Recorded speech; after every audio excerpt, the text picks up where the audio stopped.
Marianne Faithfull, the iconic British singer, actress and muse of swinging London's 1960s counterculture, passed away at the age of 78. Her family confirmed her death in London, though no specific cause was disclosed. A figure of resilience and reinvention, Faithfull's life was a tapestry of artistic brilliance, personal tumult, and unyielding survival. Born in 1946, Faithfull emerged as a teenage folk sensation with her haunting 1964 debut, As Tears Go By, penned by Mick Jagger and Keith Richards. Her ethereal voice and striking beauty made her a symbol of the era, immortalized in Rolling Stone's lore as the inspiration behind classics like Wild Horses and Sister Morphine, for which she earned co-writing credit. Yet her fame was intertwined with hardship, a highly publicized relationship with Jagger, personal struggles, and the loss of custody of her son marked a challenging period in the 1970s, during which she faced health battles and homelessness. Faithfull's 1979 comeback album, Broken English, redefined her as a raw, punk-infused force, blending fury and vulnerability in tracks like Why Do You Do It? It heralded a career resurgence that spanned jazz, Strange Weather, avant-garde collaborations with David Bowie, PJ Harvey and Metallica, and acclaimed memoirs. Her acting, from art house films to stage roles, added depth to her legacy, while her Commandeur des Arts et des Lettres honor underscored her cultural impact. A survivor of tuberculosis, adversity and heartbreak, Faithfull channeled life's trials into art, her voice evolving from angelic to gravelly, each note etched with lived experience. She embraced reinvention until her final album, She Walks in Beauty, a spoken-word meditation on poetry. Marianne Faithfull's life was not just a chronicle of fame and fallibility, but a testament to the redemptive power of creativity. As she once sang, "It's a cruel world, but I'll live in it," and through her music, she forever will. Dame Joan Plowright, the Tony Award-winning British actor and revered steward of post-war theatre, passed away peacefully at the age of 95. Her family confirmed her death at Denville Hall, a retirement home for actors in southern England, where she was surrounded by loved ones. Though blindness led her to retire in later years, her luminous career spanned 7 decades, cementing her as a titan of stage and screen. Born in Brigg, Lincolnshire, Plowright was a pillar of British theatre's golden generation, alongside peers like Judi Dench and Maggie Smith. With a voice described as a cello wrapped in velvet, she mastered roles from Chekhov's The Seagull to Ionesco's absurdist The Chairs, earning acclaim for her emotional depth and versatility.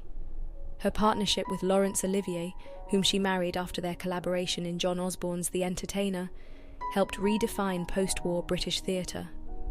Their union blended artistry and devotion, with Olivier once writing to her of a love marked by gentle tenderness and serenity. Plowright's accolades spanned a Tony for A Taste of Honey, 2 Golden Globes, and an Oscar nomination for Enchanted April. She balanced highbrow projects like Merchant Ivory's Surviving Picasso with whimsical turns in Disney's 101 Dalmatians, proving her range transcended genre. Later, she became a custodian of Olivier's legacy, championing his contributions while carving her own path. "I've been very privileged to have such a life," she reflected. "It's magic." A trailblazer for women in the arts, Plowright's resilience shone after Olivier's death, as she reignited her career with roles in film and television. Her legacy endures not only in her performances, but in her advocacy for inclusivity and authenticity. West End theatres dimmed their lights in her honour, a fitting tribute to an actor who illuminated stages worldwide. Survived by her 3 children and grandchildren, Dame Joan leaves a legacy of grace, grit, and unwavering passion for storytelling. As she once said of theatre, the magic of what is going to unfold lives on through her timeless contributions to the craft. Linda Nolan, the beloved singer and cherished member of the pop group The Nolans, passed away at the age of 65 following a courageous 2-decade journey with cancer. Surrounded by her loving family, she died peacefully on January 15, 2025, after recent complications from pneumonia. Her unwavering spirit and resilience in the face of illness became a defining hallmark of her life, inspiring millions worldwide. Rising to fame in the 1970s with her sisters Colleen, Maureen, Bernie, Denise, and Anne, Linda helped propel the Nolans to global stardom. The group's infectious disco anthem, "I'm in the Mood for Dancing," became a cultural touchstone, cementing their place in music history. With over 30 million records sold, the Nolans broke barriers as the first Irish act to achieve such monumental success, blending harmonies and charisma that captivated audiences across generations. Beyond the stage, Linda's life was marked by both triumph and adversity. Diagnosed with breast cancer in 2005, she faced recurrences with unshakable optimism, declaring herself living with cancer, not battling or dying from it. Her candidness about her health journey transformed her into a beacon of hope, raising over £20 million for cancer charities and advocating tirelessly for awareness. Even as the disease spread, she continued performing, writing her best-selling memoir and gracing television screens, including appearances on Loose Women and Celebrity Big Brother. Linda's warmth and humour left an indelible mark on those who knew her. Sister Colleen remembered her as a beacon of love, kindness and strength, whose laughter could light up any room. Colleagues like Tommy Cannon and Cheryl Baker celebrated her talent and infectious spirit, while fans cherished her authenticity. Her legacy extends beyond music. A devoted sister, Linda stood by her siblings through their own cancer battles, including Bernie, who died in 2013, and Anne and Colleen, who faced their own diagnoses. Through joy and hardship, Linda Nolan's life was a testament to courage, compassion, and the power of family.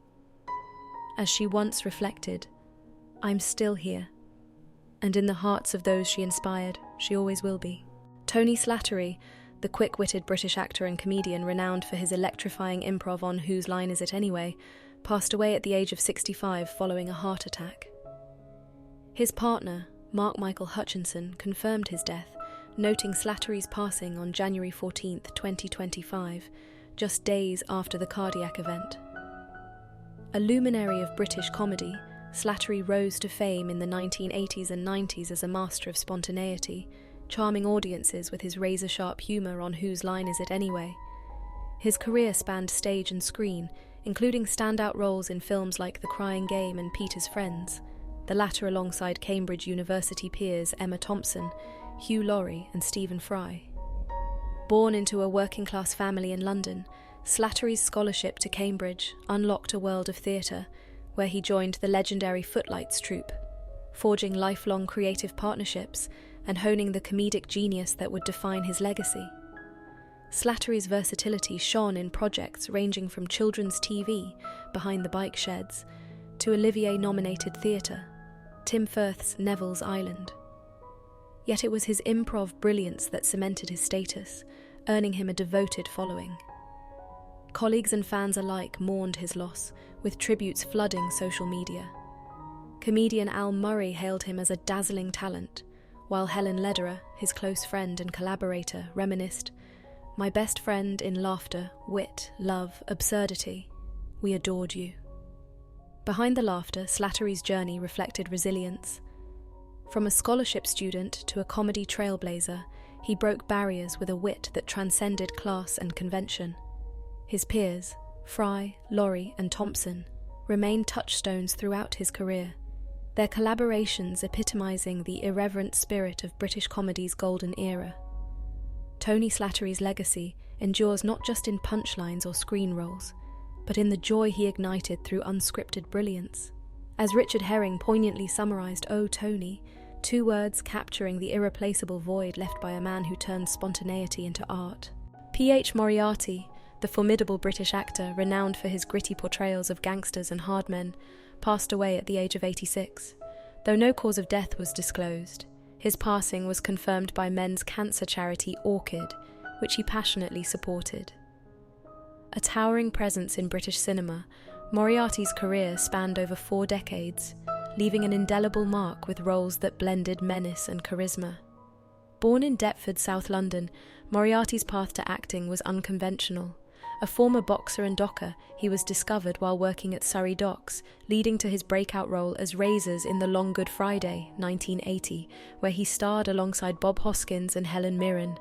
His chilling performance as Hatchet Harry Lonsdale in Guy Ritchie's Lock, Stock and Two Smoking Barrels, 1998, cemented his status as a cult icon, with critics hailing him as one of Ritchie's most intimidating villains. Moriarty's filmography ranged from the campy terror of Jaws 3D, 1983, to TV staples like The Bill and Judge John Deed. Colleagues remembered him as a gentleman off-screen, a contrast to his on-screen intensity. Family friend Jimmy Tippett Jr. shared that Moriarty died peacefully, his wife by his side, reflecting the loyalty and warmth he extended to loved ones. Fans and peers celebrated his authenticity, rooted in his working-class background. Tributes flooded social media, with one admirer noting, "A lot of pubs I grew up in had a P.H. Moriarty." His legacy lies in elevating British crime cinema with raw, unforgettable performances. From dock worker to silver screen enforcer, Moriarty's journey embodied resilience, a testament to his talent and grit.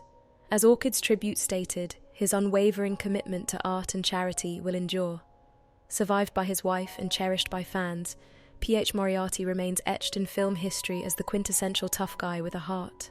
Brian Murphy, the beloved British actor renowned for his iconic role as the henpecked George Roper in Man About the House and its spin-off George and Mildred, passed away at the age of 92 after a battle with cancer. His death on February 4th, 2025, marked the end of a 6-decade career that left an indelible mark on British comedy and inspired American adaptations like Three's Company and The Ropers. Murphy's portrayal of the grumbling yet endearing landlord George Roper, opposite Eutha Joyce's sharp-tongued Mildred, cemented him as a sitcom legend. The original 1970s series, celebrated for its witty banter and suburban satire, became a cultural touchstone, with Murphy's comedic timing and everyman charm resonating across generations. His work laid the groundwork for Norman Fell's Stanley Roper in the US, bridging transatlantic humour. Beyond the Ropers, Murphy's versatility shone in roles like Alvin Smedley on Last of the Summer Wine, 2003-2010, and in theatre under Joan Littlewood's visionary direction, including Sparrows Can't Sing, 1963. A Royal Academy of Dramatic Art graduate and RAF veteran, he balanced screen success with stage passion, later voicing characters in Pond Life and appearing in dramas like Booze Cruise. Born on the Isle of Wight in 1932, Murphy's life was shaped by resilience. His 2 brothers died in World War II, yet he channeled hardship into humour. Survivors include his wife, actress Linda Regan, and sons Trevor and Kevin. Brian Murphy's legacy endures in the laughter he sparked and the blueprints he created for sitcom archetypes. As George Roper might grumble, Murphy's career was anything but bloody mundane. It was a masterclass in turning life's irritations into comedy gold. John Sykes, the virtuoso guitarist whose fiery riffs powered bands like Whitesnake and Thin Lizzy to rock stardom, passed away at the age of 65 following a battle with cancer. His death was announced via his official Facebook page, which celebrated his exceptional musical talent and remembered him as a thoughtful, kind and charismatic force whose presence lit up the room. Sykes' career epitomized the raw energy of 1980s hard rock. After cutting his teeth with British heavy metal group Tigers of Pantang, he joined Thin Lizzy in 1983, contributing to their album Thunder and Lightning during a pivotal era. But it was his work with Whitesnake that cemented his legacy. As co-writer and lead guitarist on their 1987 self-titled album, featuring anthems like Still of the Night and Here I Go Again, Sykes' blistering solos and melodic precision helped propel the record to multi-platinum success. Though tensions with frontman David Coverdale led to his departure, Sykes channeled his ambition into Blue Murder, a hard rock project that showcased his soaring technical prowess. Beyond the stage, Sykes was revered for his authenticity and loyalty. The Facebook tribute noted he marched to the beat of his own drum and always pulled for the underdog. After Blue Murder disbanded in 1994, he reunited sporadically with Thin Lizzy and pursued solo work, leaving an indelible mark on rock history even as he shunned the spotlight. Fans and peers alike cherished his behind-the-scenes songwriting genius and unpretentious artistry. Sykes' final days were marked by gratitude for his supporters. He spoke of his sincere love for his fans who stuck by him through all these years, the statement read. While his passing leaves a void, his legacy lives on in the searing licks that defined an era and the humility with which he navigated fame. As the tribute poignantly concluded, "The light of his memory will extinguish the shadow of his absence. John Sykes, the guitarist who played like a storm and lived with heart, remains immortal in the chords of rock and roll." Christopher Benjamin, the esteemed British actor celebrated for his iconic roles in Doctor Who and the original BBC series Poldark, passed away peacefully at the age of 90, just days after marking his milestone birthday. His family confirmed his death on January 10th, 2025, though no specific cause was disclosed. With a career spanning 7 decades, Benjamin was a stalwart of stage and screen, beloved for his wit, warmth, and versatility. Born in 1934, he honed his craft at the Royal Academy of Dramatic Art, where he met his wife, Anna Fox, with whom he shared 65 years of marriage.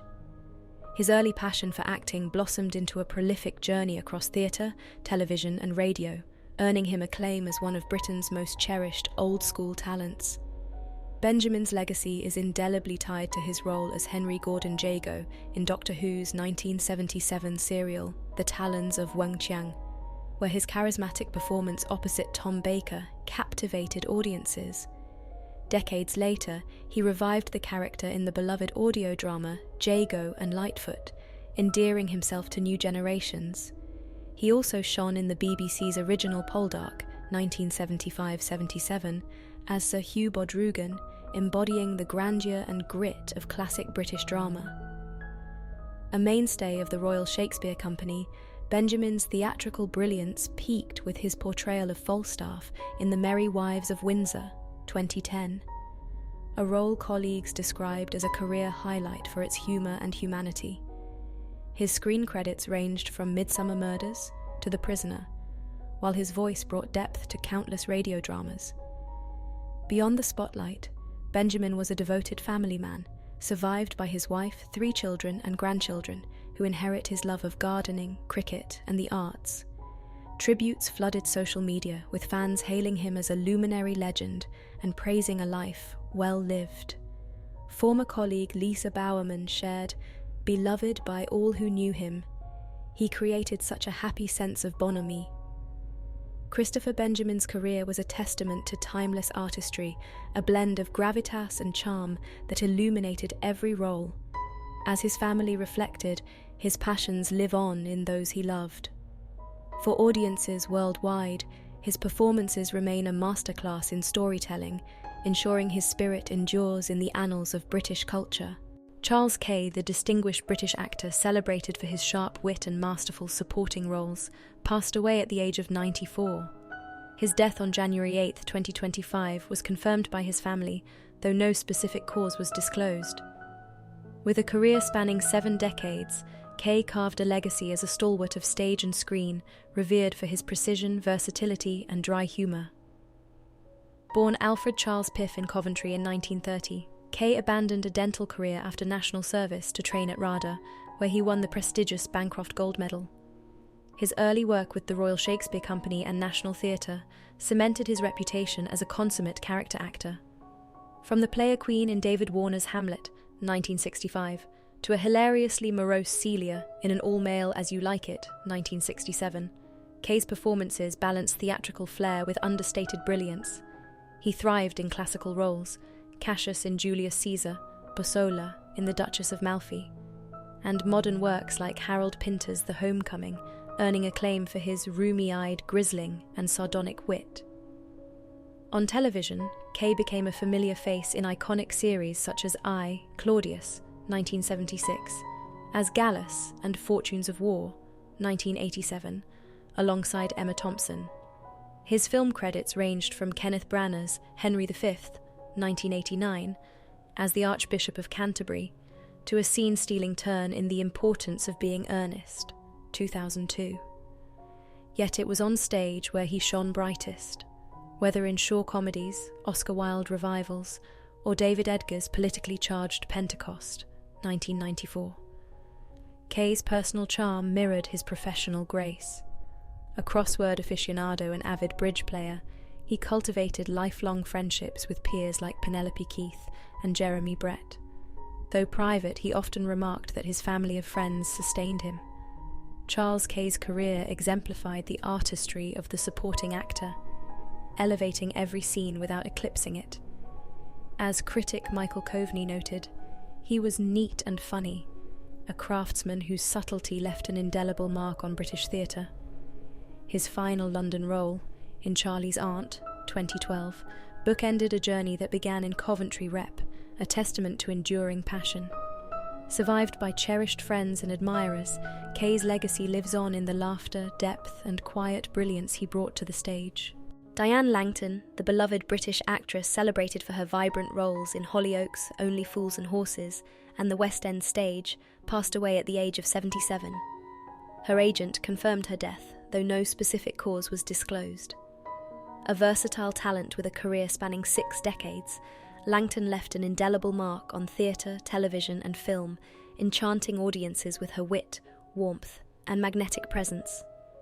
Langton's legacy is defined by her iconic portrayal of pink-haired matriarch Marlena Nana McQueen in Hollyoaks, a role she inhabited for 18 years with humour and heart.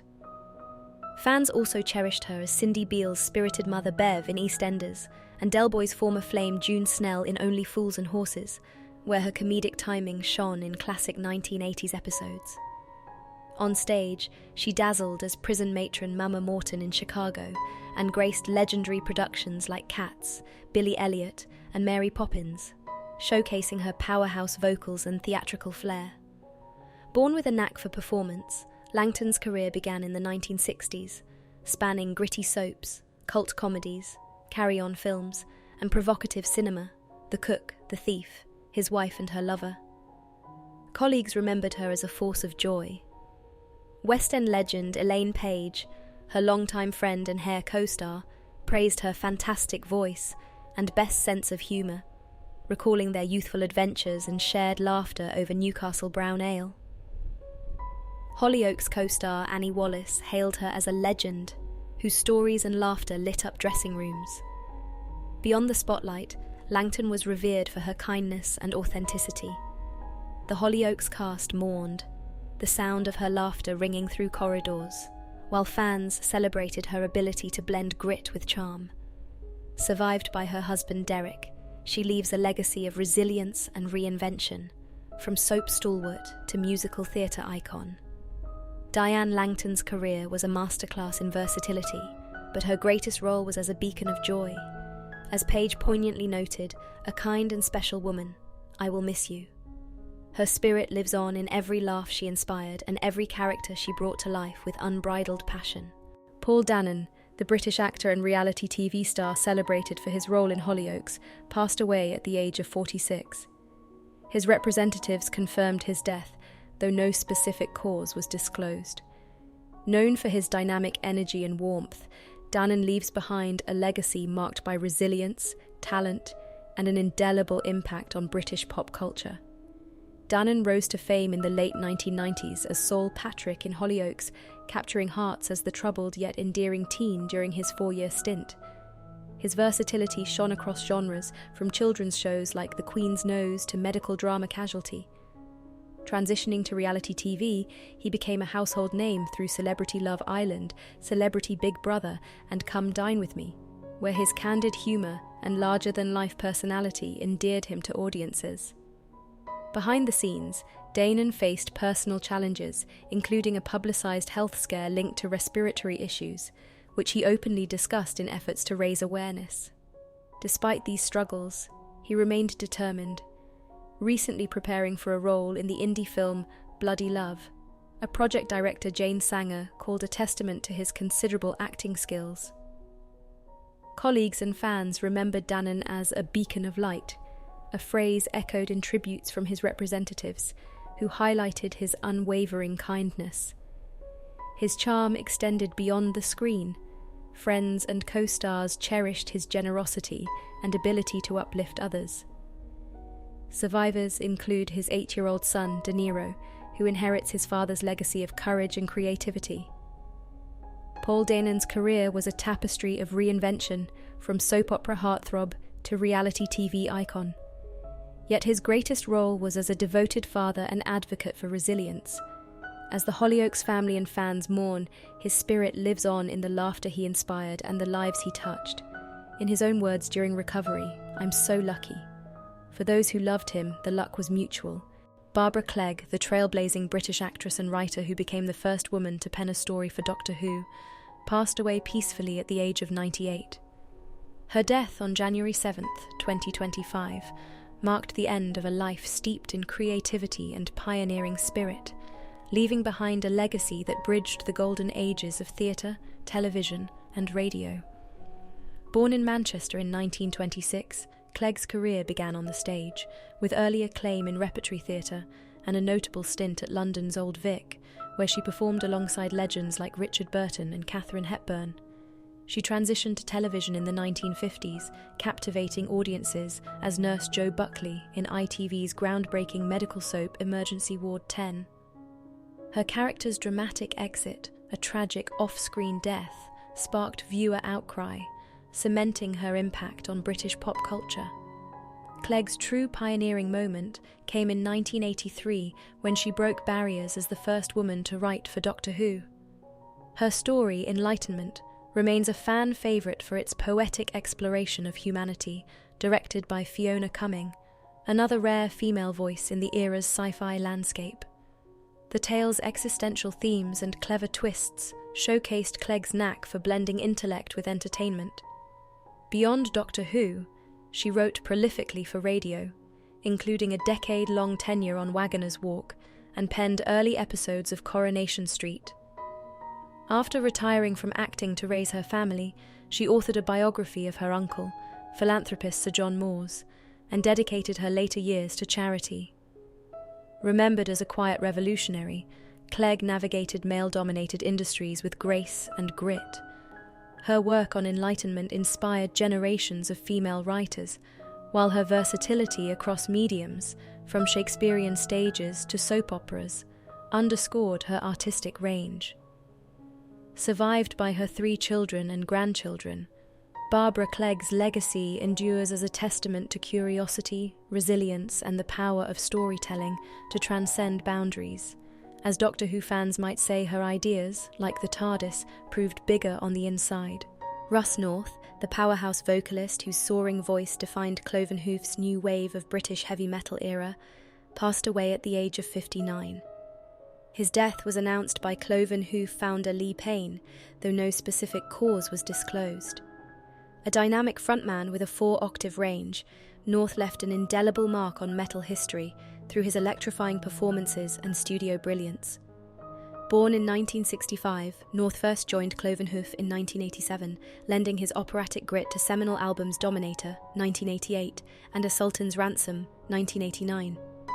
Tracks like Highlander and Mistress of the Forest became anthems of the NWO BHM movement, blending fantastical lyricism with thunderous riffs. Despite multiple departures and returns, his final exit in 2012 was shrouded in mystery. His contributions remained foundational. Payne's tribute hailed North's world-class talent, noting his vocals as a testimony to raw skill that inspired generations of metalheads. Beyond Cloven Hoof, North fronted Welsh band Tredegar, further showcasing his versatility. Though lineup shifts and industry challenges marked his career, his recordings endured as cult classics, celebrated for their theatrical energy and technical precision. Fans revered his ability to merge melody with menace, a hallmark of the NWO BHM sound.